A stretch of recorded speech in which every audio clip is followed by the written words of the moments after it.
Welcome back to A Clock in the Journal. Tonight, we walk into open ground. Flat. Silent. Watching. Channel Marsh lies stretched beneath a dim sky. No shelter, no comfort. Only distance. Somewhere in that emptiness, men move carefully. Too carefully. There are meetings that leave no record.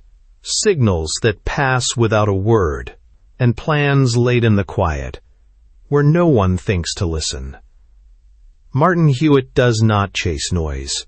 He studies patterns. He waits for the smallest fracture in the surface. In this case, the marsh is not empty. It is occupied by intention. And beneath the still air, something deliberate is unfolding. Let us step into the silence. Chapter 1. Maze's stronghold was taken, but Maze had escaped us once again. The cage was in our hands, but the bird had flown. Martin Hewitt, however, had his plans, as he was soon to show. The recovery of the Admiralty Code was a good stroke and was a satisfactory ending to an important case. But that, and even the capture of the curious premises behind the Barbican, made but a halting place in his pursuit of Maze. And as soon as I was in some degree recovered from my struggle, and the captured place had been hastily searched, the chase was resumed without a moment's delay, and that adventure was entered upon which saw the end of the Red Triangle and its unholy doings, which came terribly near to seeing the end of I have not described the den near the Barbican with any great particularity, but I have said that the office, accessible from the open street, was only connected with the hidden premises behind premises, as was afterwards discovered, held under a separate tenancy by an easily shifted ladder. It was in these hidden premises, approached by the maze of courts and the stable yard, that the main evidences of Maze's way of life were observable. The passage where my wrist had been locked to the wall, and the room or cellar in which Plummer had been confined, were the only parts of the lower premises fitted for the detention of prisoners, with the exception of one very low and wholly unlighted cellar, entered by a trap door and a very steep flight of brick steps. This place smelt horribly faint and stagnant, but it produced on my mind, both then and when I examined it later, an effect of horror and repulsion more than could be accounted for by the smell alone. Of its history, nothing was discovered, and perhaps the feeling, though others experienced it as well as myself, was the effect of mere fancy, but I have never got rid of a conviction that that black cellar, or rather pit, for it was very narrow, had been the instrument of crimes never to be told. There were 1 or 2 rooms sparely furnished. One as a bedroom, a larger room with a long table, a sofa, and several chairs, and in one of the smaller rooms was found a stove, ladles, and crucibles for the melting down of metals, gold or silver. It was in this same room also that the table stood, in the drawers of which were found papers, letters, and formulae, things giving more than a hint of the use to which Maze had put his friendship with Mr. Jacob Mason, for of every possible manner and detail in which science, more particularly the science of chemistry, could aid in the commission of crime, there were notes in these same drawers. But most of these things were observed in detail later. The thing that set us once more on the trail of Maze, that very night, and that very hour, was found in the isolated office facing the street. It was a checkbook, quite full of unused checks. This checkbook, said Hewitt to Inspector Plummer and myself, was in the drawer below that in which we discovered the Admiralty Code. The Eastern Consolidated is the bank, as you see, Upper Holloway branch. Now we must follow this at once, before waiting to search any further. There may be something more important as a clue, or there may not. But at any rate, while we are looking for it, we are losing time. This may bring us to him at once. You mean that he may have some address in Holloway, suggested Plummer, and we may get it from the bank? There's that possibility. And another, Hewitt answered. He has had to bolt without warning or preparation, with nothing but the clothes he ran in. Probably very little money. Money he will want at once, and he would rather not wait till the morning to get it. If he can get it at once, it will mean 13 or 14 hours, start at least. More, he will know very well that this place will be searched, that this checkbook will be discovered soon enough, and that consequently the bank will be watched. This is what he will do, what he is doing now, very likely.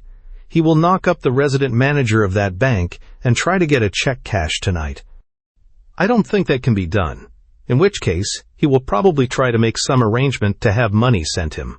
Either way, we must be at the Upper Holloway branch of the Eastern Consolidated Bank as soon as a hansom can get us there. Thus it was settled, and Hewitt and Plummer went off at once, leaving Plummer's men with the city police in charge of the raided premises, leaving some of them also to make inquiries in the neighborhood. Mr. Victor Pétrol had shown himself anxious to accompany Hewitt and Plummer, but had been dissuaded by Hewitt. I guessed that Hewitt feared that some hasty indiscretion on the part of this terribly wronged man might endanger his plans. Pétrol, however, seemed tractable enough, and left immediately after them. He had business, he said, which he expected would occupy him for a day or two, and when it was completed, he would see us again. As for myself, I only remained long enough to ascertain that the police could find no trace of the direction of Mays's flight in the immediate neighborhood. They had little to aid them. He had gone without a hat, and his dress was in some degree disordered by his struggle with me. But the latter defect he might easily have remedied in the courts as he ran, and they could gather no tidings of a hatless man. So I took my way to my office, my wrist growing stiffer and more painful as I went, so that I was not sorry to arrange for another member of the staff to take my duty for the night, and to get to bed a few hours earlier than usual, after the day's fatigue and excitement. Chapter 2. Going to bed uncommonly soon, I woke correspondingly early in the morning, but I was no earlier than Hewitt, who was at my door, in fact, ere my breakfast was well begun. "Well," I asked eagerly, almost before my friend had entered, "have you got him at last?" "Not yet," Hewitt answered, but he did exactly as I had expected. Plummer and I knocked up the bank manager, who lives over the premises at the Upper Holloway branch. He was a very decent fellow, rather young for the post, but he was naturally a bit surprised, possibly irritated, at being bothered by one and another after office hours. I showed him the checkbook, and asked him if it belonged to any customer of his. "Why, yes," he said, examining the numbers. "I remember this because it is the first of a new series, and we issued it the day before yesterday to a new customer." "Where did you get it?" "We are very anxious to see that customer," I said. "Has he been here this evening?" The manager seemed a trifle surprised, but answered readily enough. "Yes," he said, "he was here not an hour ago." "Wanting to draw money?" I asked. But that the manager wouldn't tell me, of course, so that it was necessary for Plummer to step in and reveal the facts that this was a police matter, and that he was a detective inspector. That made some difference. The manager told us that our man had opened an account at the bank only 2 days before, and I'd like you to guess what name he had opened it under. "Not Myatt?" I said. "After the chase." "No, not Myatt." "Catherton Hunt?" "No, nor Catherton Hunt. He had opened it in the name of Mays." "What? His actual name?" "His actual original name. According to Pétrol. The account was transferred, it would seem, from another bank, and I have an idea we may find that he has been shifting his money about from one bank to another, as safety suggested, using his real name with it. You remember we could find no trace of a banking account when the police raided and ransacked Calton Lodge after Mason was killed? Quite probably he has had small current accounts in other names at various times to aid in his schemes, but his main account has always stood in his real name, and by that, you see, we get some confirmation of Pétrol's story. Well, as I say, the account was opened in the name of Mays, and the checkbook was issued which we discovered last night. The Upper Holloway branch saw no more of its customer till yesterday evening, long after hours, when he drove up in a hansom. "Oh," I said, "in a hansom, was it?" "The men left behind could get no news of him." "Yes, we ascertained that last night. We called back, of course, the last thing." "I expect he got the first cab visible and drove off to a hatter's a fair distance away, and then on to the bank. At any rate, he knocked up the manager and told him that he had a sudden need for money that very night. Could he have some? The manager told him it would be impossible, even if he had been willing to do it, against all regulations, it would still be impossible. For the strong room and every cash receptacle in it was locked with 2 separate locks with different keys, and though he had one of these keys himself, it was useless without the other, which was in the possession of his second-in-command, who lived some distance out of London. This course is the usual precaution adopted in branch banks of this sort. Opening and closing, morning and evening, have to be done by chief and assistant together. And I tell you, Brett, I believe that it was only the being informed of this fact that prevented Mays from trying some of his hypnotic tricks on the bank manager, in which case there would have been a big bank robbery, perhaps something worse in addition. Murder? Murder with a tourniquet, perhaps with some other weapon, but, at any rate, probably with the red triangle. You know, of course. Indeed, I told you, I think that in most cases, not all, it is necessary to get the subject's consent to the first exercise of hypnotism on him. I told you also it is possible for the practiced hypnotist, while the subject is under the influence of the first experiment, to suggest to him a certain word or formula, or even a silent sign, which shall bring him under the influence at any other time, whenever the hypnotist chooses to repeat it, just as must have been done with Mr. Telfer in the case of the Admiralty Code. The first suggestion would not be the difficult thing it might seem. It would only require a little time and persuasion. Nothing would be said about hypnotism, of course. Perhaps something about a little physical experiment or the like, and then in a moment or two the subject would be in this creature's power forever. Remember the little ceremony of initiation that the scoundrel attempted to persuade you to submit to? That meant hypnotism, perhaps death. But this is mere speculation. Mays found that the keys on the premises were not enough to release his money, even if the strict rules of the bank had permitted the cashing of a check out of hours. But the manager suggested that perhaps some neighboring tradesman would exchange cash for a check, and, with the view of obliging the new customer, went with him as far as the shop of Mr. Isaac Treneman, a grocer and cheesemonger with a rather large shop at the corner of the road. Mr. Treneman, introduced and assured by the manager, was willing to give as much cash as he could find in the till against Mr. Mays's check, and did so to the extent of £27, a check for which sum was duly drawn on one of the tradesman's own check forms, and left with him. This done, the bank's new customer took himself off, with thanks and apologies, carrying with him, however, 2 blank check forms from Mr. Treneman's book, the pennies for which he punctiliously paid over the counter. Having no check forms with him, he explained, he might find them useful if he could come across some friend who could provide the cash he wished to use that night. And having completed this business so far, this charming new customer of the bank made off into the night. And is that all you know of his movements? Yes, as yet. He seems to have made no very definite excuse to the manager for wanting the money in such a hurry, just said something had occurred which made cash necessary, and was very polite and apologetic generally. The manager formed a notion that it must be for some gambling purpose. He fancied that Mays said something distantly alluding to that, but wasn't sure. Did you ask about the address given to the bank? Of course, but there we gained nothing. The manager couldn't remember it exactly, and the books, of course, were locked up. But we know it already, for what the manager could remember was that it was an office address, and somewhere near Barbican. So that we are back at the Barbican den again, where I am going now, with Plummer, to give a day-to-a-minute investigation of the whole place. Meanwhile, a watch is being set at the bank in Holloway. Do you expect him back there, then? Hardly. You see, he knows that by this time we must have found his checkbook, and will be on the watch. But there is just a chance, a very remote one, that he may send a message, perhaps send somebody to cash a check. Though I don't expect it, for he is no fool. He is indeed a sort of genius, and that would be a mistake, I think.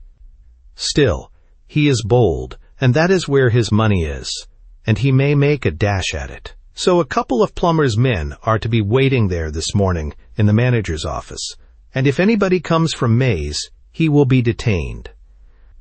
Perhaps you would like to be with them. You can't be of much use with me, and the job will be dull, but there you may have a chance of excitement, and you will be useful to come and report if anything does happen. Why, you may even bag Mays himself." "Of course. I'll go anywhere you please." "They told you last night, I suppose, that Petrol had business and had gone off?" "Yes, and I'm not sorry. He is too dangerous a man to have about us, with his hot blood and the terrible injuries he keeps in memory. As likely as not, if we get Mays, we should next have to collar Petrol for shooting him or something. So I'm not sorry he is out of it for a bit. But can you start now? Plummer is in my office, and the two men are in a cab outside. The bank opens at 9, and that is in Upper Holloway." I seized my hat and made ready. "You should keep your eyes open," Hewitt hinted, "before you get to the bank and when you leave, as well as while you're there. Do you remember how poor Mason was watched? Well, there is probably some watching going on now. Last night, on our way to the bank and back, I believe Plummer and I were watched pretty closely." Chapter 3. Plummer's two plainclothesmen and I reached the neighborhood of the bank with a quarter of an hour to spare, or rather more. We dismissed the cab at some little distance from the spot and approached singly, so that it was not difficult for us to slip in separately among the 12 or 15 clerks as they arrived. We passed directly into the manager's room, the door of which opened into the space left for the public before the counter. From this room, the whole of the outer office was visible through the glass of the partition. The manager, Mr. Blockley, a quick, intelligent man of 36 or so, gave us chairs and pointed out how best we could watch the counter without ourselves being observed. "If a letter is sent," he said, "it will be brought here to me, of course, and I will bring the messenger in. If a check is presented from Mays, I have told the cashier to slide that big ledger off his desk accidentally with his elbow. That will be your signal, and then you can do whatever you think proper. I don't think I can do any more than that." We took our positions and waited. I felt pretty sure that if Mays sent it all, it would be early, for obvious reasons. And I was right, for the very first customer was our man. He stepped in briskly, scarcely a minute after the manager had ceased speaking, and I remembered having seen him waiting at the street corner as I came along. He was a well-dressed, smart-enough-looking man, in frock coat and tall hat. He took a letter case from his pocket, picked out a check from the rest of the papers in it, and passed it under the wire grill of the counter. The cashier took it, turned it over, and shifted mechanically to post the amount in the book on his desk. As he did so, his elbow touched the heavy ledger, which the manager had pointed out to us, and it fell with a crash. The cashier calmly put his pen behind his ear and stooped to pick up the book. But even as he did it, the two Scotland Yard men were out before the counter and had sidled up to the stranger, one on each side. "May we see that check, if you please?" asked one, and the cashier turned its face toward him. "Ah, just so. £100, Mays. We must just trouble you to come with us, if you please. There is some explanation wanted about that check." I had followed the two men from the manager's room, and now I saw that while one had laid his hand on the stranger's shoulder, the other had taken him by the opposite arm. "Why," said the former, looking into his face, "it's Brodie Sims."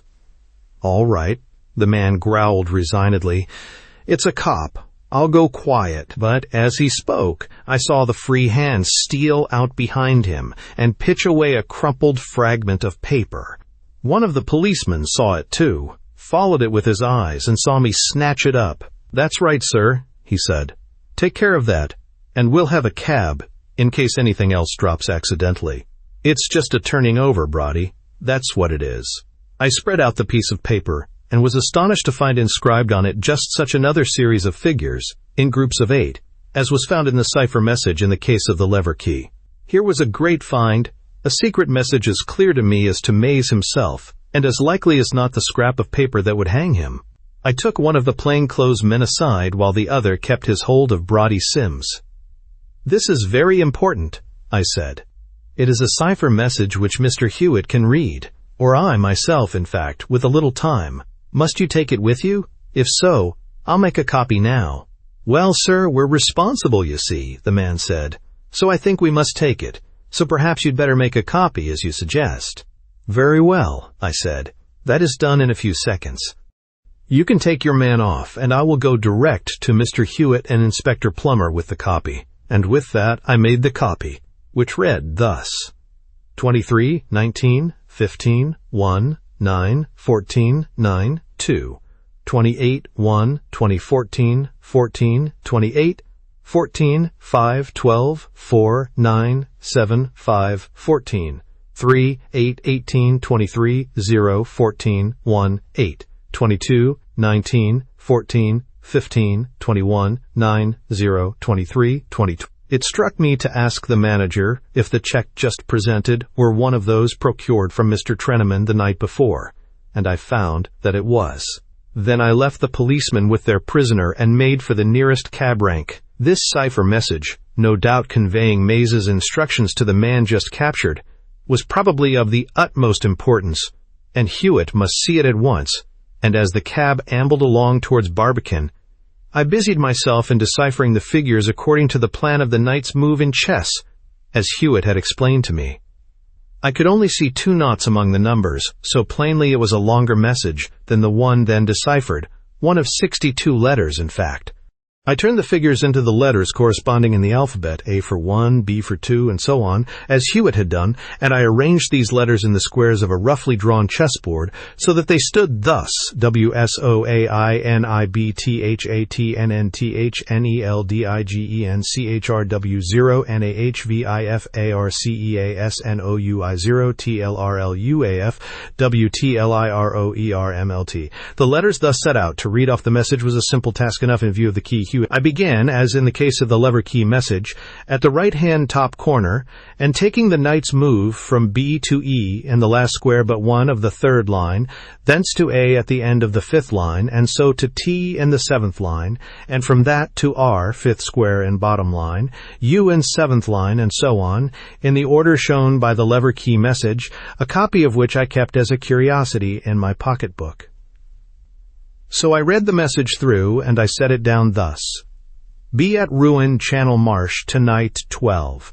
Wait in hall for instruct. Word final. The general meaning of this seemed clear enough.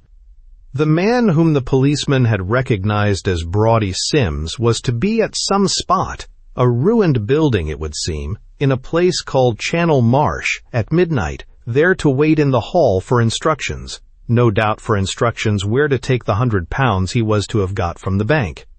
Word final was not so clear, though I judged, and I think rightly, that it meant that the word final was to be used as a password by which the 2 messengers should know each other. I was almost at my destination, and was cogitating the message and its meaning, when the cab checked at some traffic in Barbican, just by the Compasses public house, and Mr. Victor Pétrol hailed me and climbed on the step of the cab.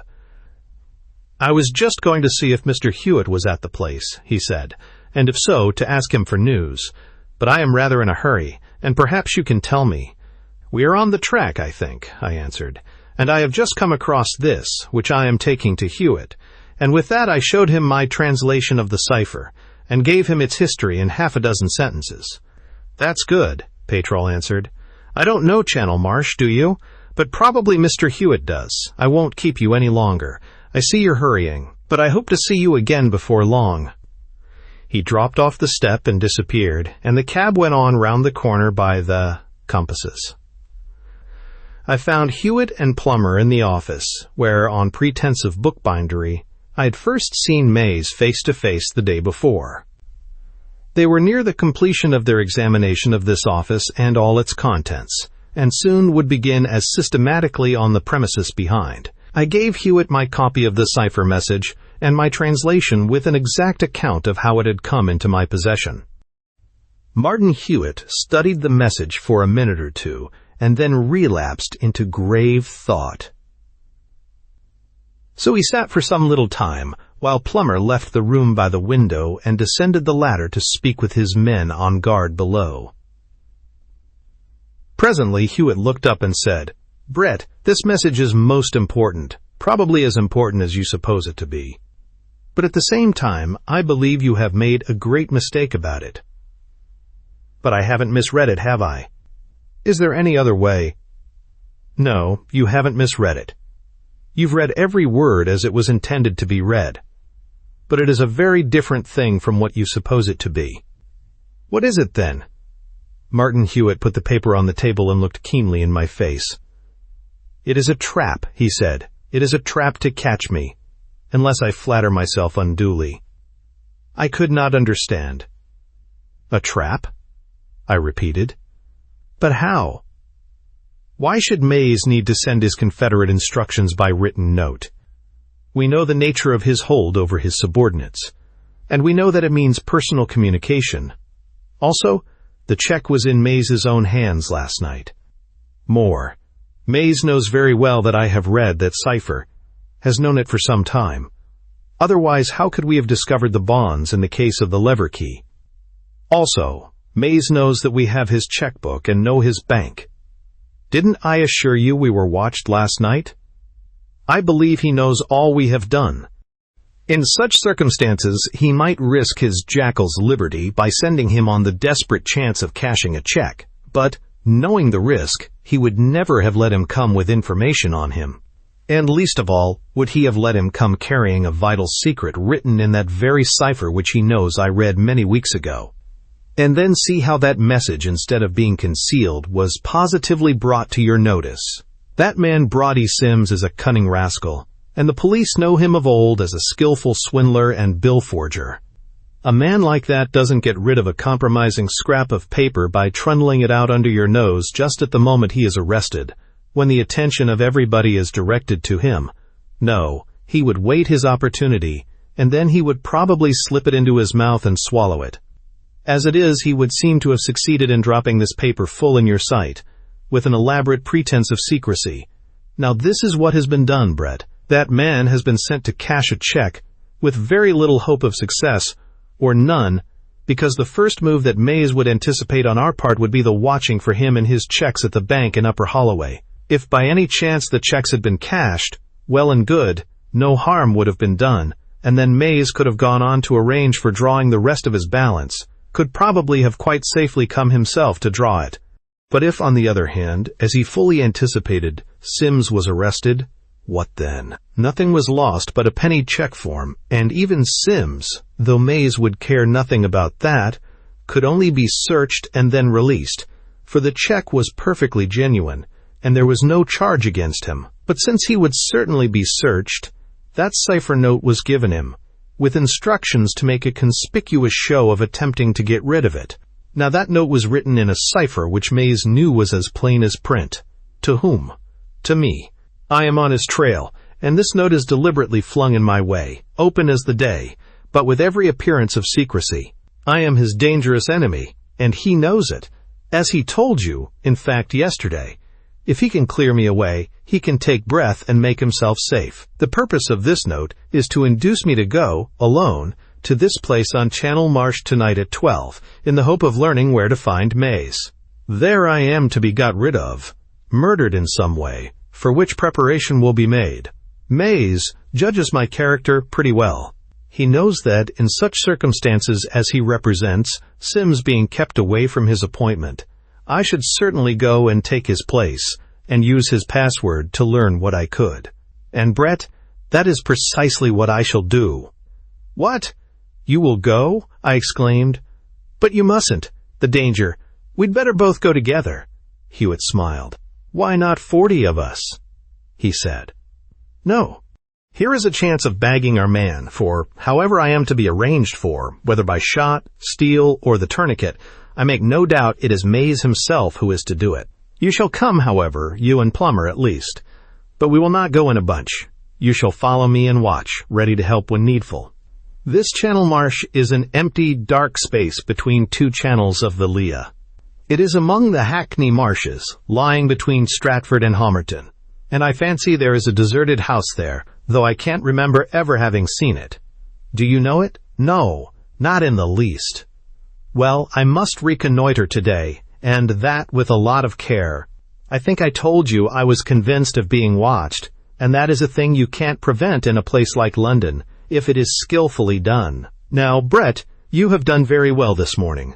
If you want to be on the scene of action tonight at 12, you must get leave from your editor, mustn't you?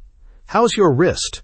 It was still extremely stiff, and I told Hewitt that I doubted my ability to hold a pen for 2 or 3 days. Very well then. Get off and convey your excuses as soon as you please. I shall have a talk with Plummer, and then I shall take a few hours to myself, by myself, in somebody else's clothes. Be in your rooms all the evening, for you may expect a message. Chapter 4. It was at a little past 9 in the evening that I next saw Hewitt. He came into my rooms in an incongruous get-up. He wore corduroy trousers, a very dirty striped jersey, a particularly greasy old jacket, and a twisted neckcloth, but overall was an excellent overcoat, and on his head a tall hat of high polish, brought to me by Carrot, he said, in explanation of the hat and overcoat. He's been waiting with them for a long time in a court by Milford Lane. A good hat and overcoat will cover anything, and I preferred to enter this building in my own character. I've been wearing that this afternoon, and he pulled out of his pocket an old peaked cap with earpieces tied over the top. You mustn't bring your best clothes, he went on, or you'll spoil them scrambling about boats and groping in ditches. I have done my ditch groping for the day, and I'm going to change. You had best be putting on older things while I get into newer. What sort of place is this Channel Marsh? I asked. Well, I should think there must be a great many better places to spend a night in. It must be the dreariest, wettest flat within many miles of London, and I should like to see the portrait of the man who had the idea of building a house there. For a house there is, or rather the ruins of it, deserted for years and half carried away by rats and people who wanted slates and firewood and water pipes. Is that the place where you intend waiting tonight? It is. I haven't examined it nearly so closely as I should like, for fear of raising a scare. Channel Marsh is almost an island, with a narrow neck of an entrance at each end. A foot track runs the whole length, and a person in the ruined house can easily see anybody entering the marsh from either end. For that reason, I reconnoitered from a boat. The boat you will go in tonight. I think it is the very dirtiest old tub I ever saw, so that it suited my rig out. I discovered it at a wharf some little way down the river, and I paid a shilling for the hire of it. Channel Marsh is banked a bit on one side, and I crept up under cover of the bank. I learned very little beyond the general lie of the land, because I was so mighty cautious. I judged it better to be content with half an examination, rather than drive away the game, and even as it is, I have an idea I have been seen. I lay up among some reeds till dark, but after that I am sure there was somebody on the marsh, and skulking too, like me. So after waiting and scouting for a little, I gave it up and paddled quietly back. But look here, Hewitt, I said, this seems a bit mad. Why go and risk yourself as you talk of doing? You believe Mays will be there at the ruin, or will come there at 12. Very well then. Why can't the police send enough men to surround the place and capture him for certain? Hewitt smiled and shook his head. My dear Brett, he said, you haven't seen the place, and I have. It will be a hard enough job for you and Plummer to get near the spot unobserved, guided by a man who knows every inch. A trampling crowd of policemen would have as much chance as a herd of elephants, and on such light nights as we are having now, they would be seen a mile off. And who knows what scouts he may have out? No, as I say, it will be a great piece of luck if you get through unobserved as it is, and even now I'm not perfectly certain that I couldn't do best alone. However, arrangements are made now, and you are coming. 3 of you. Then what are the arrangements? I asked. Just these. You are to leave here first. Make the best of your way to Mile End Gate, where an old inn stands in the middle of the road.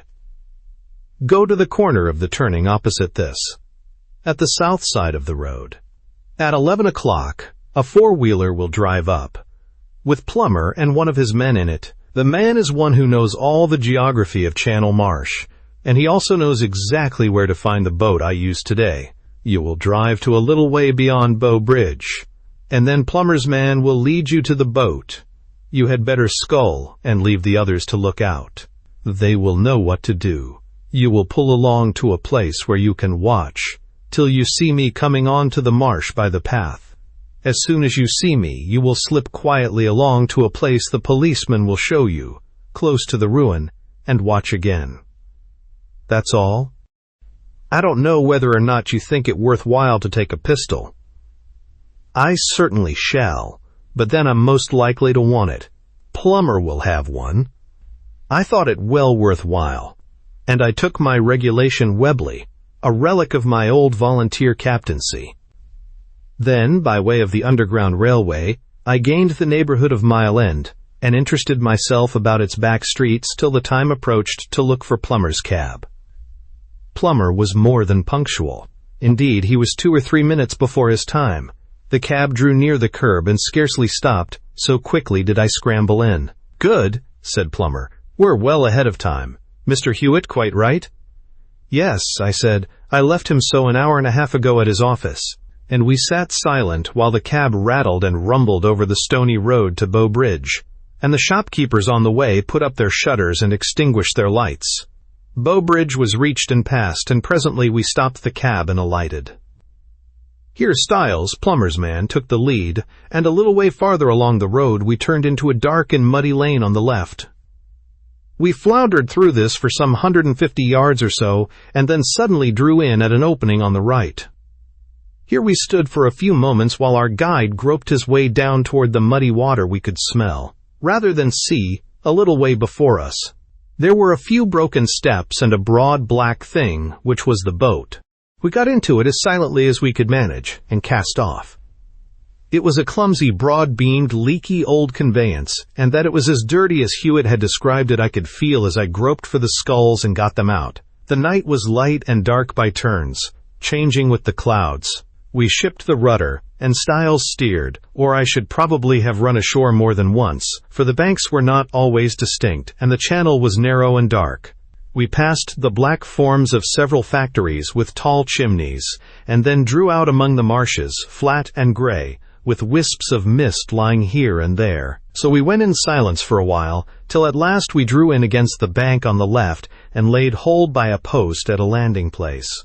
"This is the Channel Marsh," whispered Stiles, as we climbed cautiously ashore.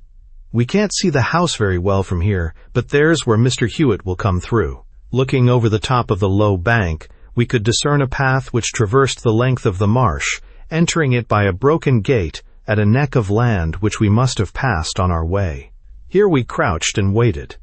We had heard the half-hour struck on some distant clock soon after entering the boat, and now we waited anxiously for the 3/4.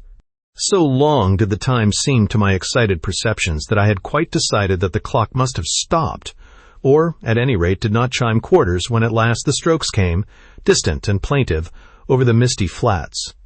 "A quarter of an hour," Plummer remarked. "He won't be a minute late, nor a minute too early, from what I know of him. How long will it take him from that gate to the ruin?" 8 or 9 minutes. "Good," Stiles answered. "Then we shall see him in 7 minutes, or 6 minutes, as the case may be," Plummer rejoined in the same low tones. Slowly the minutes dragged, with not a sound about us save the sucking and lapping of the muddy river and the occasional flop of a water rat. The dark clouds were now fewer, and the moon was high and only partially obscured by the thinner clouds that traversed its face. More than once I fancied a sound from the direction of the ruin, and then I doubted my fancy, when at last there was a sound indeed, but from the opposite direction, and in a moment we saw Hewitt, muffled close about the neck, walking briskly up the path. We regained the boat with all possible speed and silence, and I pulled my best, regardless of my stiff wrist. During our watch I had had time to perceive the wisdom of the arrangements which had been made. We had been watching from a place fairly out of sight from the ruin, yet sufficiently near it to be able to reach its neighborhood before Hewitt, and certainly it was better to approach the actual spot at the same time as Hewitt himself, for then, if he were being watched for, the attention of the watcher would be diverted from us. Presently we reached the reed bed that Hewitt had spoken of, and I could see a sort of little creek or inlet. Here I ceased to pull, and Stiles cautiously punted us into the creek with one of the sculls. The boat grounded noiselessly in the mud, and we crept ashore one at a time through mud and sedge. The creek was edged with a bank of rough, broken ground, grown with coarse grass and bramble, and as we peeped over this bank, the ruined house stood before us, so near as to startle me by its proximity. It must have been a large house originally, if indeed it was ever completed. Now it stood roofless, dismantled and windowless, and in many places whole rods of brickwork had fallen, and now littered the ground about. The black gap of the front door stood plain to see, with a short flight of broken steps before it, and by the side of these a thick timber shore supported the front wall. It struck me then that the ruin was perhaps largely due to a failure of the marshy foundation. The place seemed silent and empty. Hewitt's footsteps were now plain to hear, and presently he appeared, walking briskly as before. He could not see us and did not look for us, but made directly for the broken steps. He mounted these, paused on the topmost, and struck a match. It seemed a rather large hall, and I caught a momentary glimpse of bare rafters and plasterless wall. Then the match went out, and Hewitt stepped within. Almost on the instant there came a loud jar and a noise of falling bricks, and then, in the same instant of time, I heard a terrific crash, and saw Hewitt leap out at the front door, leap out, as it seemed, from a cloud of dust and splinters. I sprang to my feet, but Plummer pulled me down again. "Steady," he said. "Lie low. He isn't hurt. Wait and see before we show ourselves." It seemed that the floor above had fallen on the spot where Hewitt had been standing. He had alighted from his leap on hands and knees, but now stood facing the house, revolver in hand, watching. There was a moment's pause, a sound of movement from the upper part of the ruin, another quiet moment, and then a bang and a flash from high on the wall to the right. Hewitt sprang to shelter behind the heavy shore, and another shot followed him, scoring a white line across the thick timber. Plummer was up, and Stiles and I were after him. "There he is," cried Plummer, "up on the coping." I pulled out my own pistol. "Don't shoot," cried Hewitt. "We'll take him alive." Far to the right, on the topmost coping of the front wall, I could see a crouching figure. I saw it rise to its knees, and once more raise an arm to take aim at Hewitt. And then, with a sudden cry, another human figure appeared from behind the coping and sprang upon the first. There was a moment of struggle, and then the rotten coping crumbled, and down, down, came bricks and men together. I sickened. I can only explain my feeling by saying that never before had I seen anything that seemed so long in falling as those two men. And then, with a horrid crash, they struck the broken ground, and the pistol fired again with the shock. We reached them in a dozen strides and turned them over, limp, oozing, and lifeless. And then we saw that one was Mays, and the other, Victor Petrol. We kept no silence now, but Plummer blew his whistle loud and long, and I fired my revolver into the air, chamber after chamber. Stiles started off at a run along the path towards the town lights, to fetch what aid he might. But even then we had doubt if any aid would avail Mays. He was the underman in the fall, and he had dropped across a little heap of bricks. He now lay unconscious, breathing heavily, with a terrible wound at the back of the head, and Hewitt foretold, and rightly, that when the doctor did come he would find a broken spine. Petrol, on the other hand, though unconscious, showed no sign of injury, and just before the doctor came, sighed heavily and turned on his side. First there came policemen, and then in a little time a hastily dressed surgeon, and after him an ambulance. Mays was carried off to hospital, but with a good deal of rubbing and a little brandy, Petrol came round well enough to be helped over the marshes to a cab. The trap which had been laid for Hewitt was simple but terribly effective. The floor above the hall, loose and broken everywhere, was supported on rafters, and the rafters were crossed underneath and supported at the center by a stout beam. The rafters had been sawn through at both ends, and the rotten floor had been piled high with broken brick and stone to a weight of a ton or more.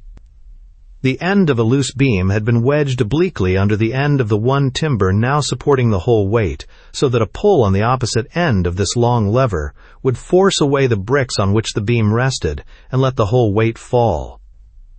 It was the jar of the beam and the fall of the first few loose bricks that had so far warned Hewitt as to enable him to leap from under the floor almost as it fell.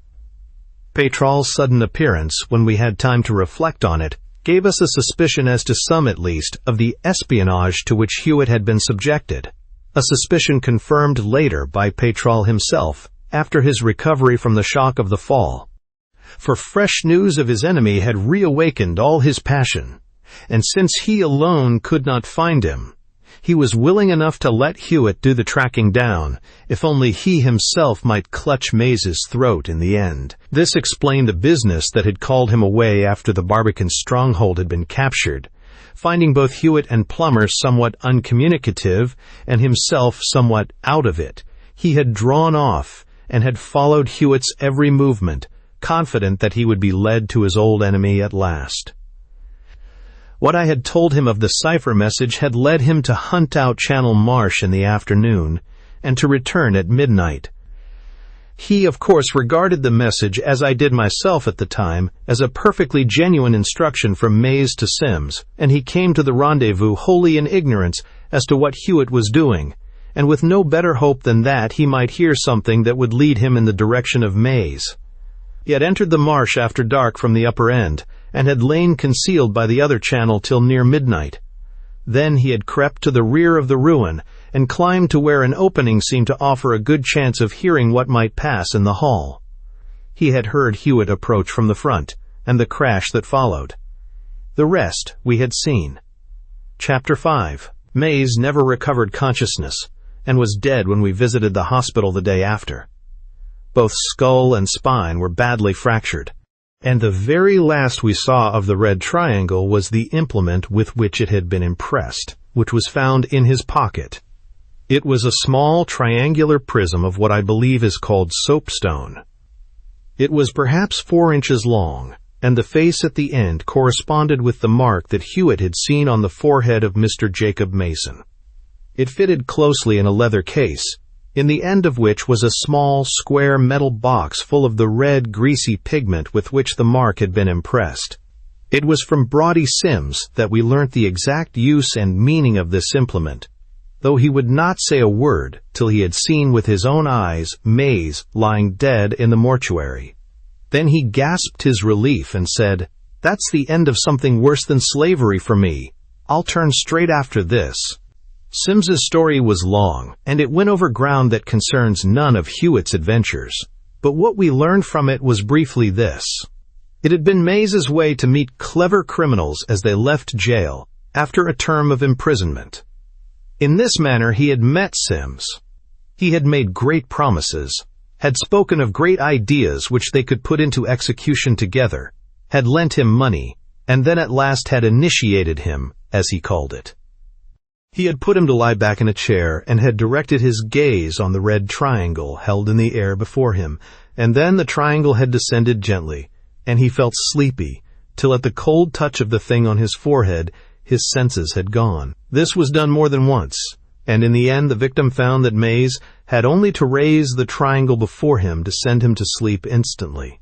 Then he found that he must do certain things, whether he wanted or not, and it ended in complete subservience, so that Mays could set him to perpetrate a robbery and then appropriate the proceeds for himself, for by post-hypnotic suggestion he could force him to bring and hand over every penny. More, the poor wretch was held in constant terror, for he knew that his very life depended on the lift of his master's hand. He could be sent into lethargy by a gesture and killed in that state. That very thing was done, in fact, as we have seen, in 2 cases. Sims was but one of a gang of such criminals, brought to heel and made victims. Their minds and souls, such as they were, had passed into the miscreant's keeping, and terror reinforced the power of hypnotism. They committed crimes, and when they failed, they took the punishment. When they succeeded, Mays took the gains, or at any rate the greater part of them. He went, also, among people who were not yet criminals, and by degrees made them so, to his own profit. The case of Henning, the correspondence clerk, was one that had come under Hewitt's eyes. He used his faculty also with great cunning in other ways, as we had seen in the matter of the Admiralty Code. and it was even said among the gang that a man he had once hypnotized he could force by suggestion to commit suicide when he became useless or inconvenient. Sims and the ragged fellow who had decoyed me into Mays's den were the only members of the gang whom we could identify after his death, but many others must have shared their relief, and I sincerely hope, though I hardly expect, that they all availed themselves of their liberty to abandon their evil courses, as in fact the two I speak of did, and took to honest work. All that had remained mysterious in the earlier cases now became clear. In the first, the case of Samuel's diamonds, Denson had been put into the office where Samuel had found him by Mays, with the express design of effecting a diamond robbery. The robbery was effected, and the unhappy Denson formed a plan of making a bolt of it himself with the diamonds. He was perhaps what is called a difficult subject in hypnotism, amenable enough to direct influence, but not sufficiently retentive of post-hypnotic suggestion. He hid the jewels and adopted a disguise, but Mays was watching him better than he supposed. The diamonds were lost, but Denson was found and done to death. Probably not in that retreat near Barbican, but at night in some empty street. The diamonds were not found on him, and the body with the mark of the triangle still on it was taken by night to a central spot in London and there left. Mays probably thought that a notable example like this, so boldly displayed and so conspicuously reported in the press, would impress his auxiliaries throughout London with a terror that was one of his weapons. For they would well understand the meaning of the red triangle, and they would receive a striking illustration of the consequences of rebellion or bad faith. The money and the watch were left in the pockets because they were trifles after the loss of £15,000 worth of diamonds, and their presence in the pockets made the murder the less easy to understand, which was a point gained. And as to the keys, Mays knew nothing of where the diamonds were hidden, and so had no use for them, for where could he use them? Denson had left his lodgings, and as to the office, that, he would guess, would be in the hands of the police on Samuel's complaint. The immediate result of this affair on the only honest member of Mays's circle I have told in the case of Mr. Jacob Mason. He was not yet thoroughly in Mays's hands, but he had dabbled, as he remorsefully confessed, and Mays had already found him useful. He was dangerous, and his end came quickly. Another victim who had probably begun innocently enough was Henning, the clerk to Kingsley, Bell, and Dalton, and his death in the Pensmeadow barn leaves a mystery that never can be positively cleared up. Was it murder, or was it suicide by post-hypnotic suggestion? It will be remembered that the fire burst out in the barn after Mays had left it. The case of Mr. Telfer was explained clearly enough by Hewitt at the time, but it is an example of the snares that lie open for the most innocent person who allows himself to be made the subject of hypnotic experiments at the hands of persons with whom and with whose objects he is not thoroughly acquainted. And it must be remembered that at this time there are persons advertising to teach the practice of hypnotism to anybody who will pay, to anybody who may use the terrible power as he pleases. More, the danger is so great that it has led two eminent men of science to issue a public protest and warning, with an urgent plea that the practice of hypnotism be restricted by law at least as closely as that of vivisection. As to what would have happened if Plummer and I had yielded to Mays's threats so far as to undergo the initiation he proposed, at the time we were helpless in his hands. Of that I have little doubt. I cannot suppose that he would have wasted much time over me, once I had fallen lethargic. When Hewitt burst in, he would have found me lying dead, with the red triangle on my forehead. It would have saved Mays a lot of noise and struggle, at least. But I often wonder whether or not there was anything in his reference to the place beyond the sea, where he would make me a great man if I did as he wished. Was it his design, having accumulated sufficient wealth, to return and take his natural place among the enlightened rulers of Haiti? He would not have been so much worse than some of the others.